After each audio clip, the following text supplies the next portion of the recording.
જલારામ બાપાની બહુ નાની ઉંમર હોય છે, બાપાને ગુરુ ધારણ કરવાની ઈચ્છા થાય છે. તો વીરપુરથી બાપા ફતેપુર ભોજરામ બાપાની જગ્યામાં જાય છે અને ભોજરામ બાપાને ગુરુ ધારણ કરે છે. પછી ભોજરામ બાપાને એમ કહે છે કે મારે બસ અહીંયા જ હવે રહેવું છે, મારે વીરપુર નથી જવું, મારે તમારી જ સેવા કરવી છે.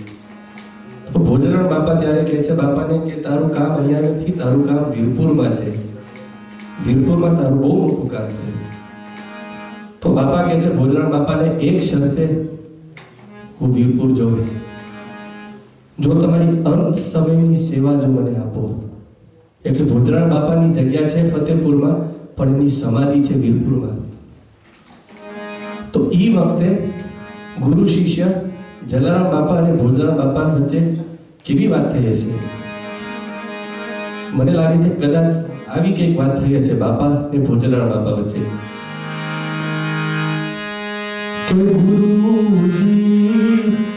ગુરુજી મારી વાત સાંભળજો,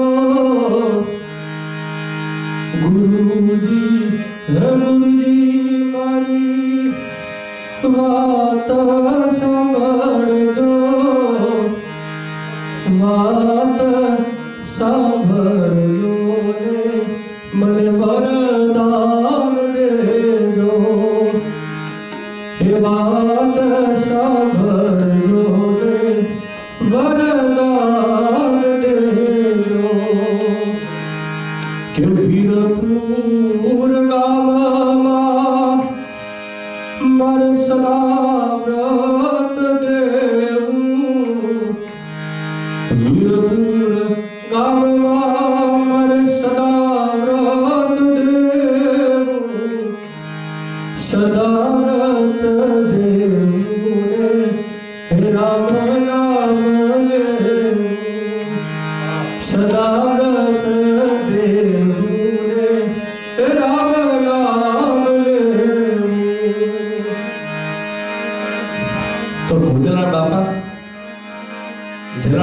સામે જવાબ આપે છે કે જાઓ જાઓ હે જલારામ તમે અન્નદાન દેજો,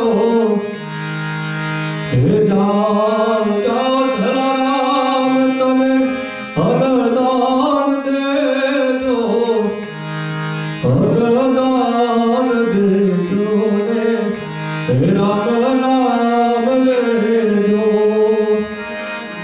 ये गुरुना वचन केवा साचा पड़ा कि आज की तारीख में वीरपुर में हजू ई ज अंदाज देवाय छे।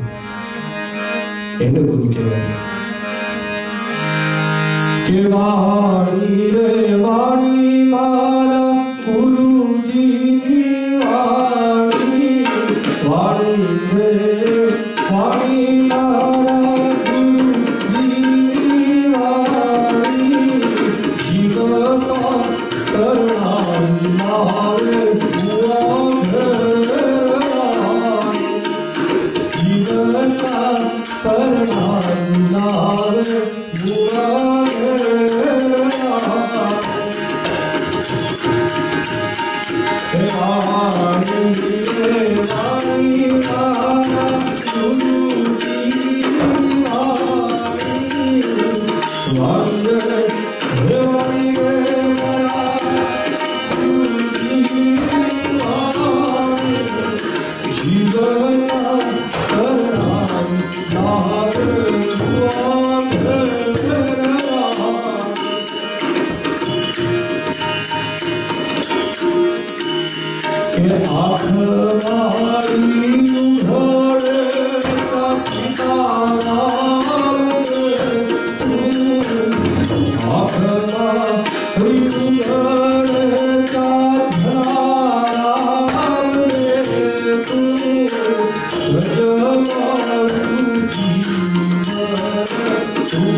समय થવા આવ્યો છે એટલે આપણે 5 મિનિટ ધૂન ને પછી આપણા મદીના જે પૂજારી છે હિરલભાઈ એમનો માઇક આપીશું 5 મિનિટ બોલશે. ત્યારબાદ આપણે લાઈવ જલારામ બાપાની આરતી કરશું અને તમે ઘરે બેઠા ફેસબુક ઉપર બાપાની આરતીના દર્શન કરી શકશો. 5 મિનિટ ધૂન પછી હિરલભાઈનો આપું છું. જલારામ બાપા જય જલારામ વીર પૂર્ણવાસી બાપા જય જલારામ જય જલારામ બાપા જય જલારામ વીર પૂર્ણવાસી બાપા જય જલારામ જય જલારામ વીર પૂર્ણવાસી બાપા જય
संत शिरोमणि श्री जलाराम बापा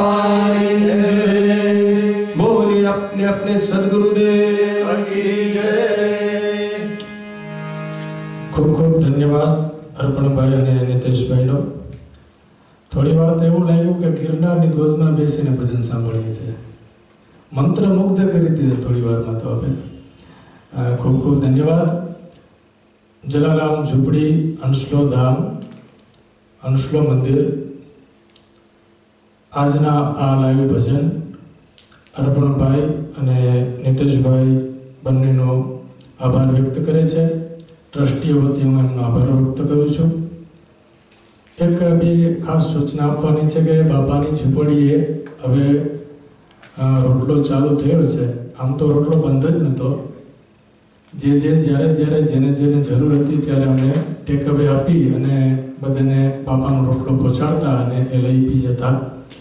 પણ હવે જાહેરમાં અને અહીં બેસીને બાપાની ગોદમાં બેસીને રોટલો પ્રસાદ લઈ શકે છે.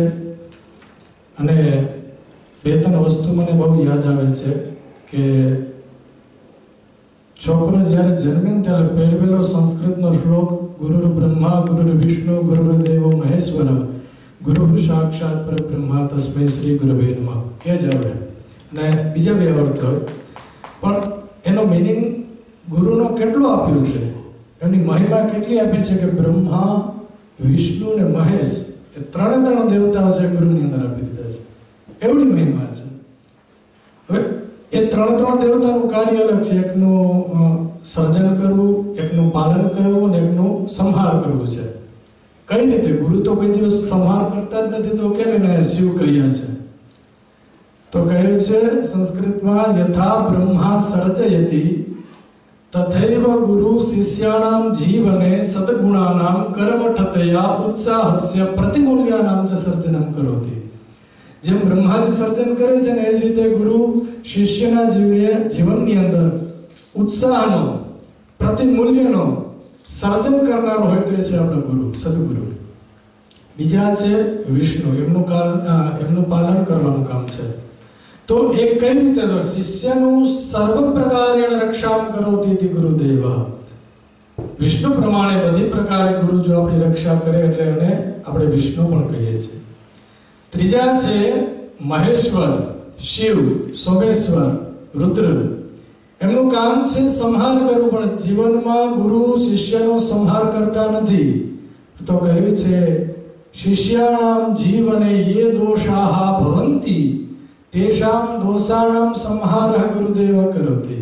જે દોષ છે એનો સંહાર કરે એ મહેશ્વર છે, રુદ્ર છે, એ શિવ છે, એ આપણા ગુરુ છે. તો ગુરુ બિન જ્ઞાન ન ઉપજે, ગુરુ બિન મિટે નહીં ભેદ, ગુરુ બિન સંશય ન ટળે, ચાહે વાંચો ચાર વેદ. ચાર વેદ વાંચ્યા પછી જો ગુરુમુક્તિ ન સાંભળ્યું હોય, ગુરુમુક્તિ ન જાણ્યું હોય, ગુરુમુક્તિ ન શીખ્યા હોય તો એ ચાર વેદમાં પણ તમને કંઈક ના કંઈક ખોટ, કંઈક ના કંઈક અસમજ એની અંદર ઊભી થતી હોય છે. માટે એ અદ્ભુત ગુરુની મહિમા છે. અને આપણા સમૃદ્ધ ગુરુ તો જલારામ બાપા છે. કાલે જ અમે વાત કરતા હતા, જલા એ બધેની લાજ રાખે ને એ જ આપણો જલા છે. અને ઘણા બધા આપણા ઉદાહરણો બી છે જેણે આપણી બધી પ્રકારે લાજ રાખી છે. તો આવા ભાવ સાથે આપણે પરમાત્માને, સદગુરુને, વિશ્વમાં જે ગુરુ હતા એમને સ્મરણ કરી, ચિંતન કરી, બધાને યાદ કરી મારી વાણીને વિરામ આપું છું. આપણે લાઈવ બાપાની આરતી કરીશું. બધા જોડાયેલા રહેજો એ ભાવના સાથે. જય જલારામ, જય સદગુરુદેવ, જય શ્રી કૃષ્ણ.